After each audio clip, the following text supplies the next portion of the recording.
Near top edge. Speech off. All right, we're recording live. How's it going? What's up, Derek? I'm doing pretty alright. You doing pretty good today? Yeah, I'm feeling good. How about yourself? Good, man. I'm good. I'd like to welcome everybody to the Two Guys No Eyes podcast, the #1 podcast in the world. Yeah. It's crazy, huh? Yeah, I haven't seen the top charts, but I'll take your word for it. Yeah, and I do apologize about the lighting in here. I know it's weird. What do you think about the lighting, Derek? Is that a blind joke? It's pitch black in here. We're going to have to use night vision for them to see this. So Derek and I have been hanging out over the past week and a half, 2 weeks. Yeah. We got introduced to a mutual friend, and we've slowly built this friendship so to where we can make these blind jokes back and forth. And I knew from the very first text conversation that we were having back and forth that this was going to be a cool friendship because we were already cracking blind jokes. And to everybody that knows me, that's pretty much all I do is crack blind jokes. So y'all can only imagine how much meeting Derek has, how awesome it's been. A couple of days ago or a week ago, I posted a little short clip introducing this podcast and was saying that we both felt, Derek and I both felt that our stories need to be heard, and we are responsible for telling telling our stories in a way that is inspiring, motivating, educational, funny, right? Raising awareness, funny too. So here we go. Welcome to the podcast. This is weird for me, right? I know it's a little weird for you. Before we started this, we were kind of hitting little bullet points that we want to talk about, and if that happens, cool. If it doesn't, exactly, it doesn't. We're just keeping it real and live. Actually real. Yeah. No script. I can't even read a script if there were one. So Damn it, know it's real. So everything, all my homework I did last night was useless. So I want to start out, Derek. So where are you from? So I am a Florida boy, born and raised Pinellas County. Love it, and so ready to move at the same time. But this is all I've known my whole life. Okay, so the heat, being raised up in Florida heat, what was that like? For anyone who's a Florida native knows, we have 2 seasons. It's either raining or blazing hot, or a combination of both. But it's always hot, which actually it carries over to me on a day-to-day basis. I actually cannot regulate my body temperature anymore from the brain injury, which is also the same crash that caused my blindness. So in just the heat aspect, let alone just the challenges of being blind, it's a daily game of survival. That's right. That sounds intense. It is. Over the past week and a half, 2 weeks, getting to know Derek has really ignited my passion for starting this sea swell thing and sharing my passion for the water with other visually impaired people. But it's also ignited my passion for my story needing to be heard, our stories needing to be heard. So that's what this podcast is going to be about. Again, we're going to keep it as organic as possible and just kind of talk. We've gotten to know each other over the past couple weeks, so we might skip some of the points of what happened or whatever, but if you stay tuned, we'll always circle back, We're just going to, again, keep this as organic as possible and just chit-chat, so that the viewers can get to know us as we get to know each other, We just met a week and a half, 2 weeks ago. Yeah. And it feels like I've already known you for years, but I still have so much to learn. So this is the perfect spot. Yeah. Perfect platform. It is cool, man. It's cool. I just thought for a second, I'm smiling really big, and I can hear it. Yeah, you can hear it. Okay, all right, that makes sense. I'm all ears. My people were literally all ears. Heck yeah. So Derek, you told me you lost your eyesight when you were 21 years old. So 21 or 20, I forget. 20, but yeah, right around there. So what was your childhood like? What'd you do as a kid in Florida? My whole life, growing up, I've always been pretty much the same my whole life. And now I'm just older. still a young kid trapped in an older guy's body. I've loved being outdoors, sports, being active, getting my adrenaline going, whether it was going to the gym, skateboarding, playing football, baseball, soccer, running track. I've always been in shape, fit, mobile. Okay. Just always on the run. Did you play sports in middle school and high school and stuff? All the way up until high school. I think high school I was playing soccer for a little bit, freshman year, but as soon as, elementary and middle school, as high school came around, I was like, oh my goodness, look at the girls. So all my priorities changed. I was always in shape, and I was lucky. I was fortunate enough. I played all the sports growing up. Like I said, baseball, football, and soccer is the one that stuck for me. Okay. And now, I kind of know this answer, but I just want you to answer it. And it was like, what about your high school friends? High school friends, it was interesting. From that elementary, middle school, all those circle of best friends. Now we're all going to different high schools. I had to find my new circle. I had to find my new community. Well, so in this though, I'm kind of trying to hit pre-eyesight, right? Pre losing your eyesight. Yep. Like, what was your circle of friends like? In all honesty, a lot of the party crowd. Okay. A lot of the party crowd. Yeah, which I can relate. I grew up in the Marietta, Kennesaw area, loving sports. I always wanted brothers, so playing baseball and football was my way of giving myself brothers, right? And my teammates were my brothers. And some of my close friends from that time in my life are still some of my best friends today, from those sports teams. Yeah. It kind of came my identity, like as I was progressing through middle school and high school, like who I was a baseball or football player, until in high school when it became time to start experimenting with alcohol and drugs, right? Yeah. I know that you could kind of relate to this, but around that same time, like starting to experiment with alcohol and drugs, and the girls start getting a little prettier and all that, I just started caring less about sports and caring more about the partying life, right? Losing sight of priorities. Yes. Yep. Losing.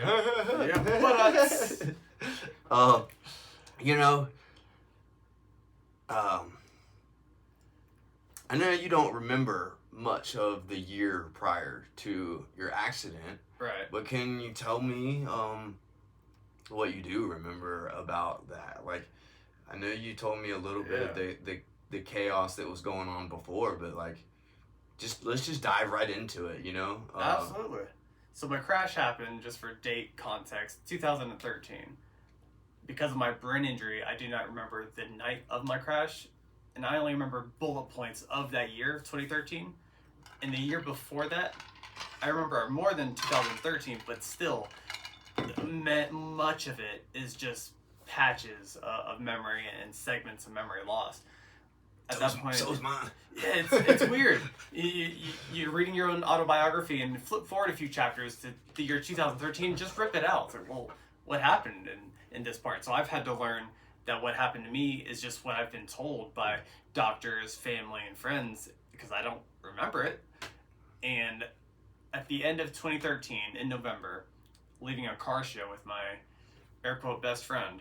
At this point, we're working a job, getting paid under the table, making decent money at a young age. I had a girlfriend at the time, and we're just living like rock stars. Living a pretty chaotic party life, right? Go. Non-stop. Correct me if I'm wrong, but you were working a cash job because you were just trying to make quick cash all the time, right? Yeah.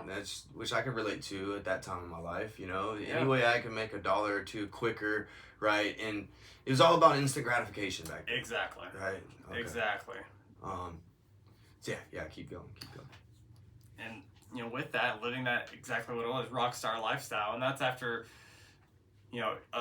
evolving from having that drive, having that passion, being an aspiring mechanical engineer, and everything, I started to, like I said, lose sight of priorities.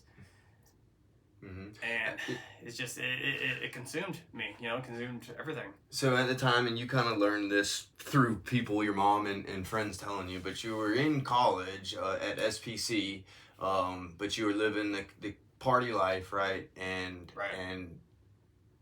you I was a freshman in college. I don't recall the motorcycle. You were driving a motorcycle, right? Yep. Right. Yep. It was actually the second motorcycle I'd ever owned.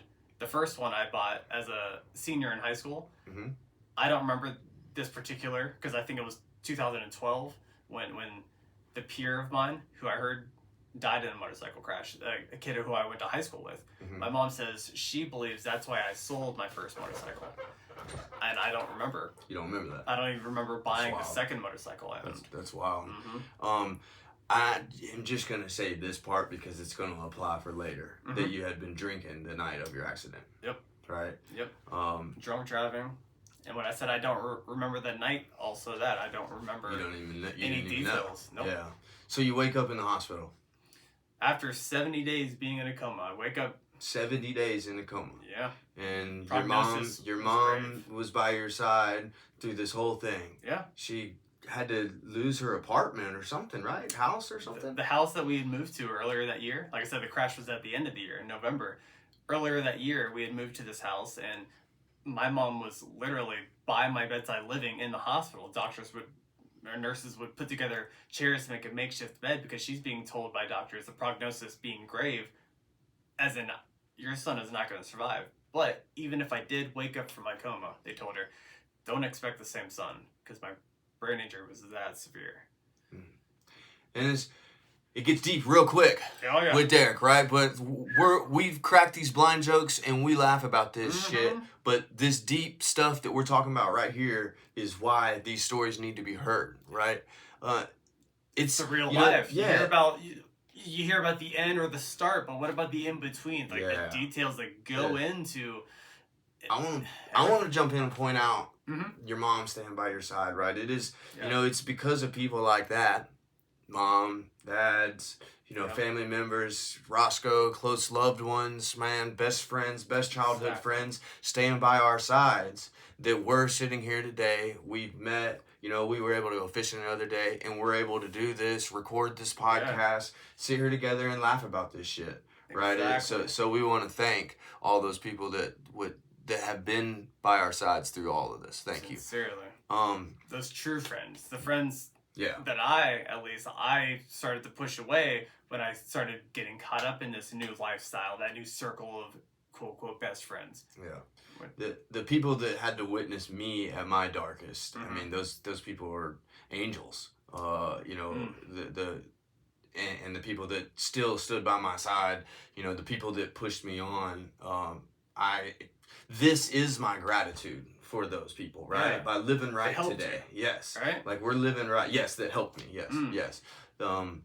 So I got Derek, tell me, after 70 days you wake up and what?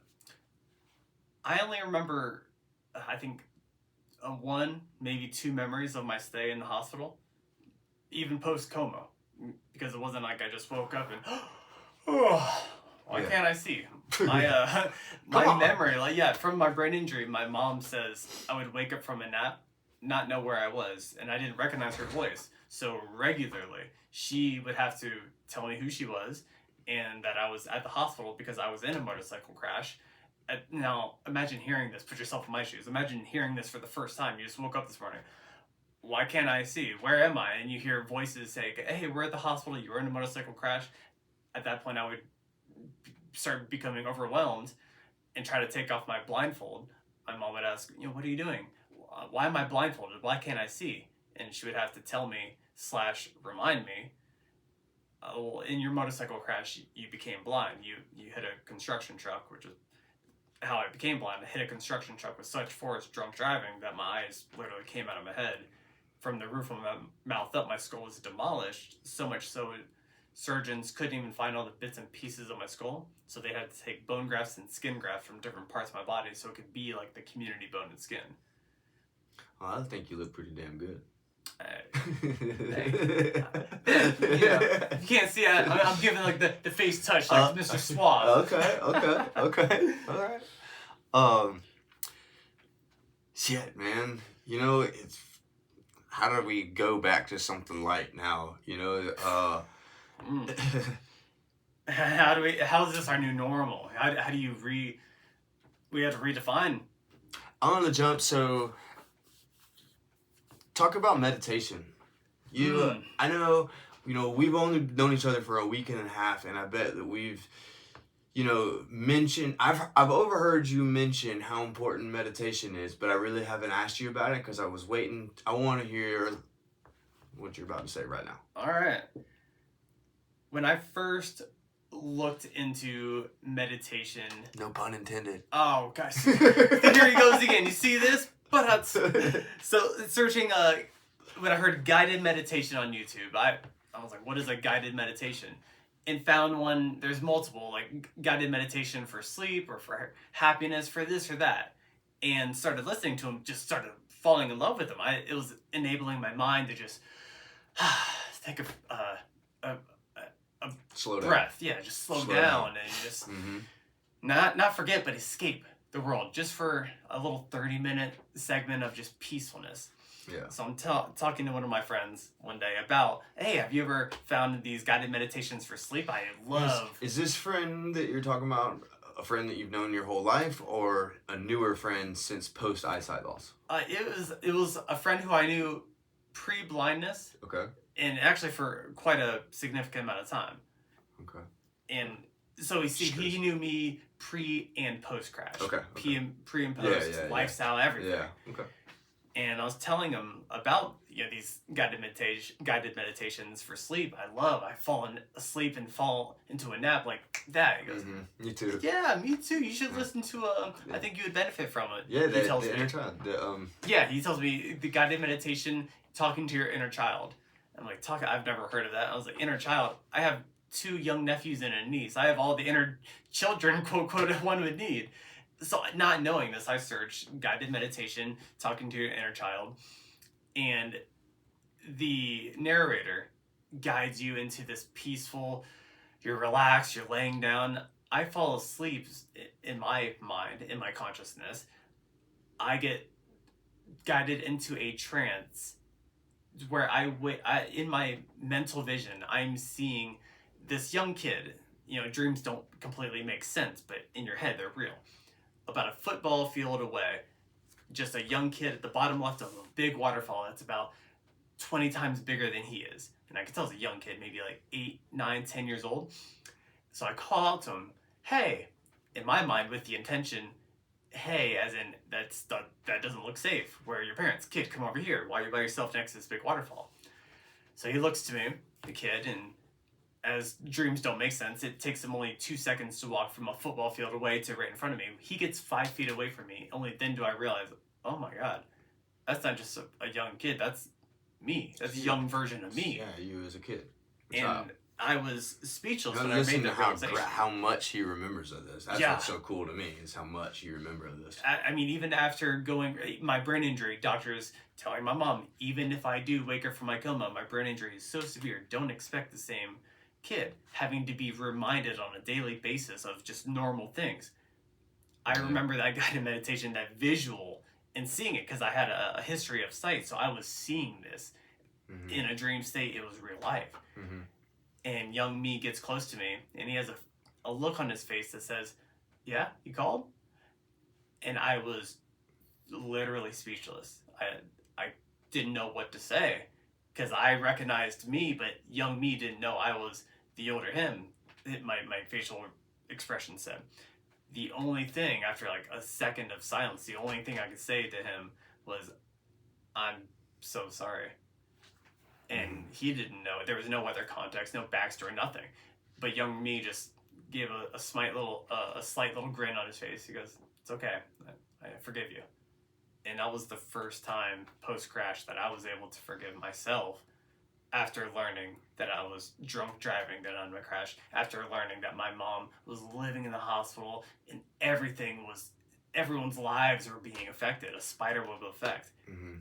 Telling young me, I'm sorry, and him saying, it's okay, I forgive you. That was me being able to forgive myself for the first time, which was a significant while post-crash. The ripple effect. I like that you used the spiderweb effect, but like that was like the very first morning. The next morning was like the very first step towards acceptance, right? Oh, you mean post-coma?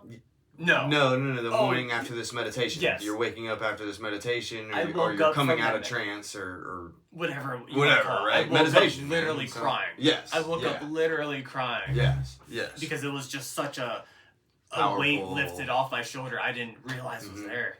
And from there, I don't know how long or far into learning how to be visually impaired or blind you were, but for me, when I got to that point, the point that you're talking about, that was when I took my first steps on learning technology for the visually impaired, blind, right? I started trying to use my cell phone. I started trying to use iPad. I started trying to participate in life again as a newly blind person, and only to hit with more obstacles. Yeah. Right? Inaccessibility. Yeah. A lot of the reason that I want to raise awareness about this kind of stuff is because of all of the inaccessibility that we're going to talk about over the next few weeks and podcasts and lots of stuff. And we got lots of jokes about it, right? Oh, yeah. But, some of it freaking can piss me off. Right now I'm still in the process of waiting to be taught how to use my cell phone more. Well, now I got you, but you know what I'm saying? Yeah. There's things like that, right? Examples Absolutely. over and over and over again. Literal barriers, not just like challengers.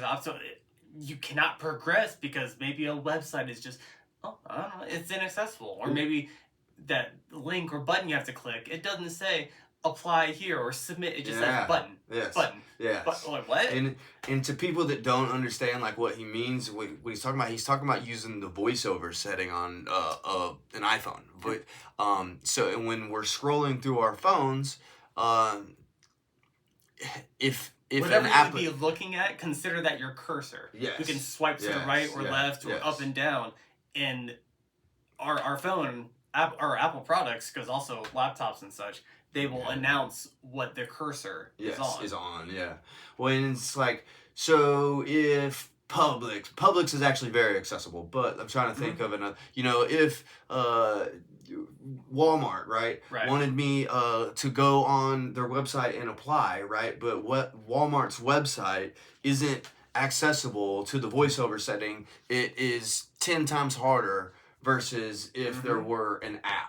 Right? I don't know, but now basically if a company or whatever doesn't have an app for me to use, I don't even try, right? I mean, I haven't using Safari or searching the internet. Yeah. I think I may have done that 2 or 3 times. Like I said, if it doesn't have an app for me to use, I just don't know how to do it yet. Have you found all your apps are accessible, or are there some inaccessible apps? There's still there's a few that I can't figure out, Hard Rock betting app, or I guess probably the smaller ones, right? What about you? The ones I rely on are for the most part accessible, but absolutely there are some apps that I can't use and have to delete because they don't serve a purpose. I can't. Indeed. Indeed is a good one. I've heard of that. Indeed. So that's just where I'm in the process of trying to apply for jobs, right? And I have a resume on Indeed, and it's a nice looking resume. Maybe not for a blind person to get a job because all it is mating on boats and stuff like that. But it's a resume nonetheless. But the Indeed app, I still can't figure out how to change the filter for the type of job that I'm looking for, or how to tell whether a job or not is even hiring or not, and blah blah blah. Once it gets to that, I get so frustrated that I don't even try anymore. Right? Now I'm still kind of waiting on to be helped with that, or a job vocational something or whatever. So that drop-down menu, something as simple as you click a button and it expands and shows you the filters or whatever. Yeah. On a website or an app, if it's not programmed to say menu, if it's not accessible, then something as simple as that, as a blind user, you get to that cursor and it just says menu or whatever, fill in the blank. Or button. Yeah, button. Button. That's what's keeping us away from submitting a job application or setting a filter. it's simple things, but it really is just it's people being aware that it is even a barrier. Yeah. And it's a weird thing to be like. I know that so many people, such as our friends, right? They like want to help us, but just really don't know how, right? And then it's like, how do I explain how I need help when I'm still learning, right? What I need help with, and things like that, right? Navigating this world blind. Pun not even intended. Yeah, no pun intended. Dude, we're going in blind. You gotta navigate trial and error. Yeah, that is. A lot of hurt kneecaps, a lot of running into walls. You hit your knees. I used to kick the curbs on Treasure Island all the time.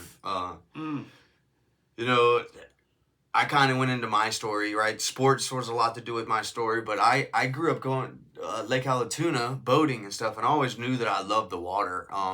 And I found myself with a pretty serious opiate addiction a little bit after high school, and very lost, jumping around from relationship to relationship with no drive, no motivation, but I was struggling with this opiate addiction, and I knew that if I didn't stop doing it, I was going to end up overdosing. In fact, I did overdose a lot, and I just was fortunate enough to wake up.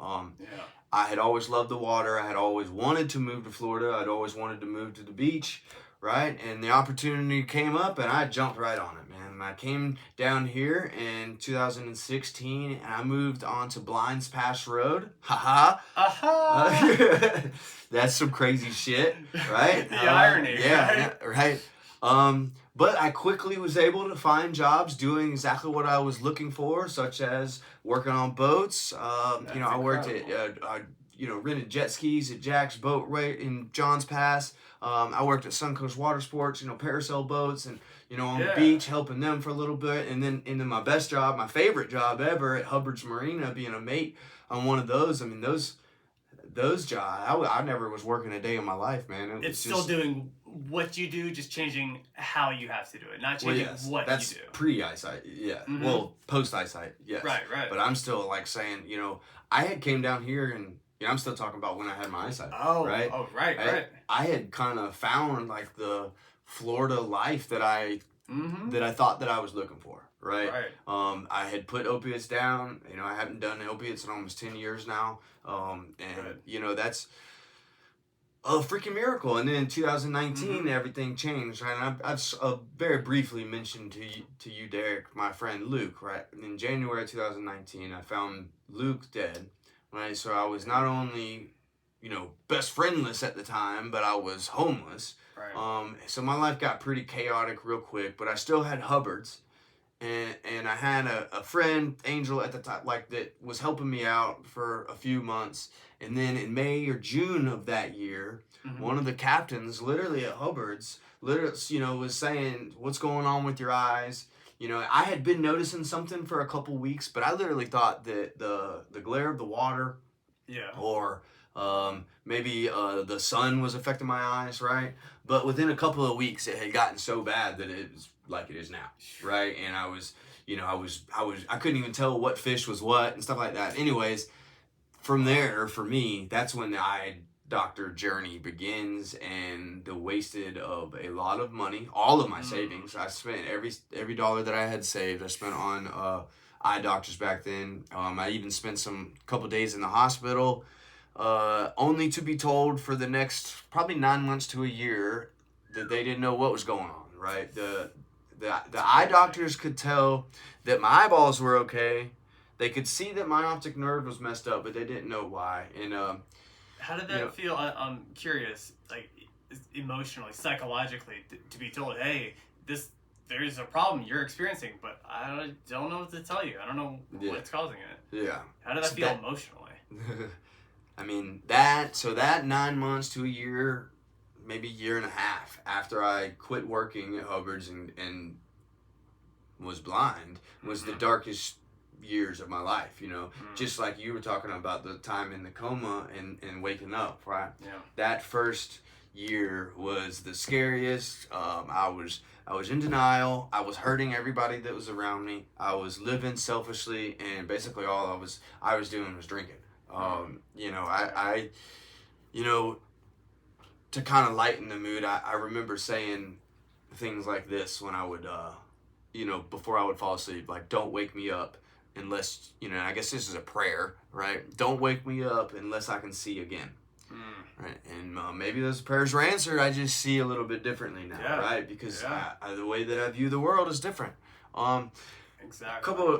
A couple months after that, I had a doctor that I was actually seeing pro bono. He was seeing me as like an experiment. Ended up figuring out that what I got going on is genetics. That there was no solution to it. Right. At first, when I lost my eyesight, people blamed it on my concussions or my my drinking or drug use in high school or a little bit after. There has to be a reason. They wanted to pinpoint a reason.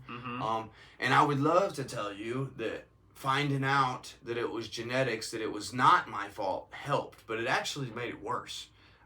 Because then, that anger that it was like mad at myself, I then turned it on to, if we want to call it God, right? Then whatever that thing is out there, I hate it, right? Not your fault. It's something you can't control. Exactly. So something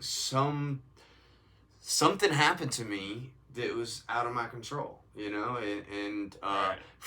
so we both can relate to this, Derek. Like, we're both hardworking, motivated, dedicated, have good work ethic. Yeah. So up until that point in my life, I was able to achieve pretty much everything that I was trying to achieve, right? You had that drive, yeah.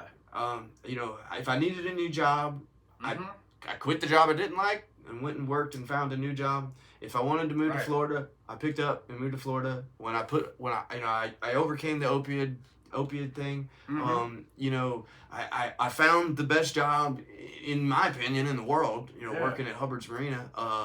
And I was saving up money, had an apartment on Treasure Island, and I know that the materialistic things is not what life's about, but at that point in my life, I had everything that I wanted, right? And everything was chaotic and fun and crazy or whatever, and then out of nowhere it started changing, and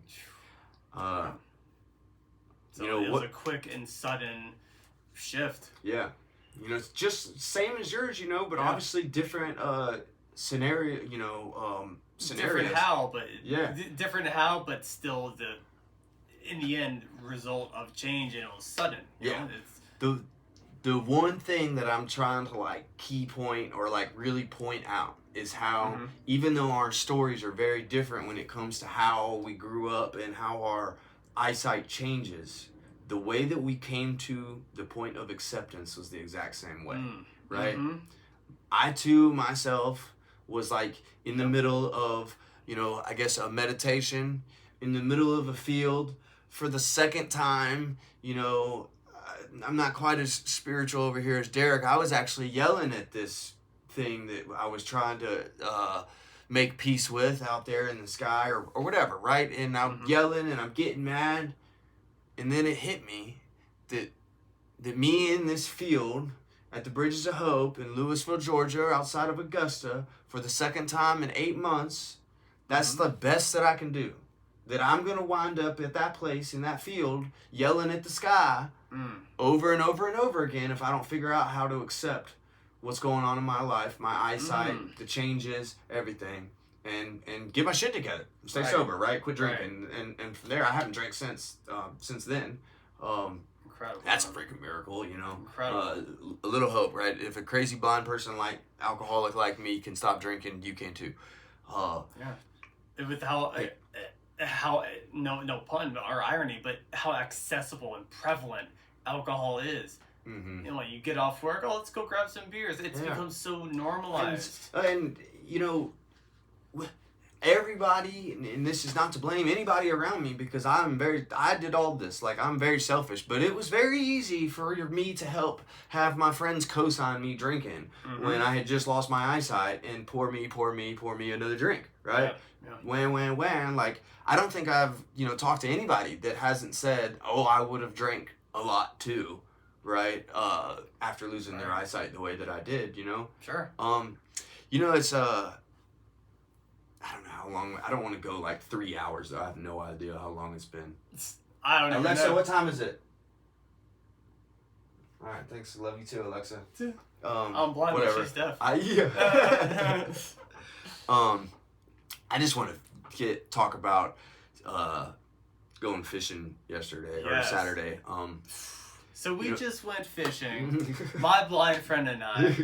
Fishing growing up, that was one of my, with skateboarding and art, all the things, fishing was one of my top hobby and loves.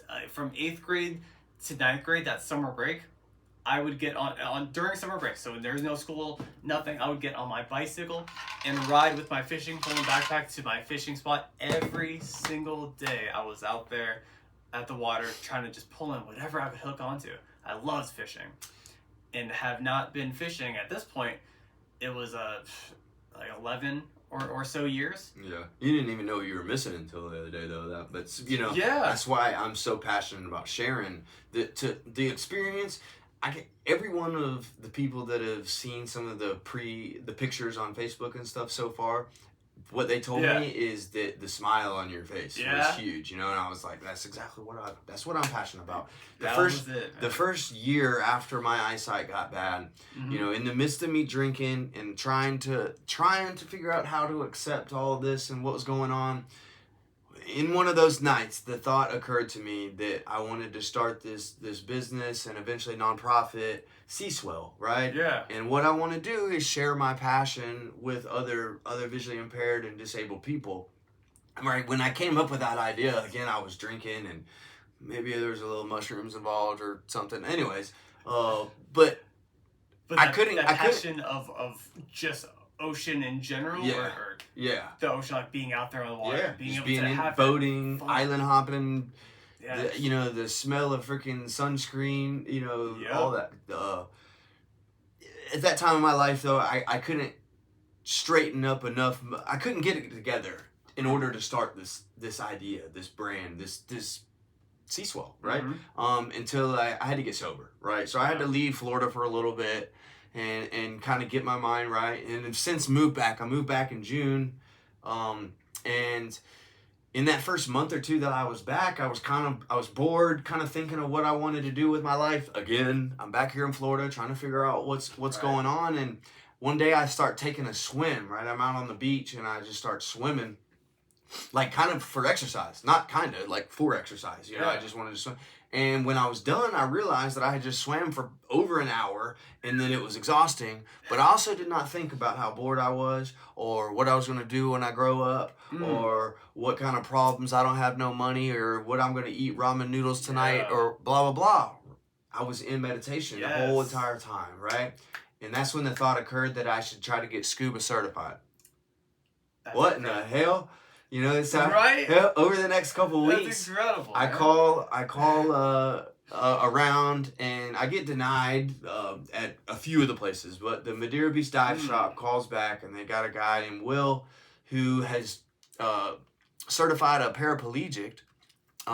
Surely he could get a blind guy certified. So we went through the training and I got certified. And what that did was reignite the passion for the water and me sharing that experience with the other blind people, visually impaired people, blind people, whatever. Sharing that and continuing to do so. So me doing the scuba thing reignited the passion for Seaswell. That I then start the LLC of Seaswell. I've now got shirts and hats and stickers and that's it. That's awesome. So buy a shirt and hat and sticker so that we can go fishing more.